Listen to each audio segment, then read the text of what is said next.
લોકમેળા સંદર્ભે આપને કહું તો જે જગ્યાએ રાજકોટ સિટીનો મેઇન લોકમેળો વર્ષોથી યોજાય છે તે રેસકોર્સનું ગ્રાઉન્ડમાં અમારું તમામ નેટવર્ક અમે 11 kV સાઇડનું અંડરગ્રાઉન્ડ કરેલું છે. દરેક ટ્રાન્સફોર્મર ઉપર જ અમારા કેબલ ટર્મિનેટ થાય છે, એટલે ઓવરહેડ નેટવર્ક ક્યાંય અમે રાખવામાં આવેલું નથી. ત્યારબાદ આ વખતે અમે વિશેષ એ પણ ધ્યાન રાખેલું છે કે આપને ખબર હશે કે લોકમેળાની આજુબાજુના 500 થી 700 મીટરના એરિયામાં લોકમેળાના એપ્રોચ રોડ ઉપર પાર્કિંગની વ્યવસ્થા ના હોવાથી માણસોને વાહન સાથે જવા દેવામાં આવતા નથી. તો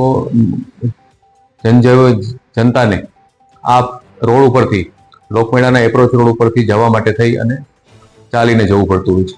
અમે આ વખતે એ પણ ધ્યાન રાખ્યું છે કે આ જે પર્ટિક્યુલર એરિયા છે પેરીફરીમાં 500-700 મીટરનો, એનું પણ મોટાભાગનું નેટવર્ક અમે 11 kV સાઇડનું અંડરગ્રાઉન્ડ કરેલું છે.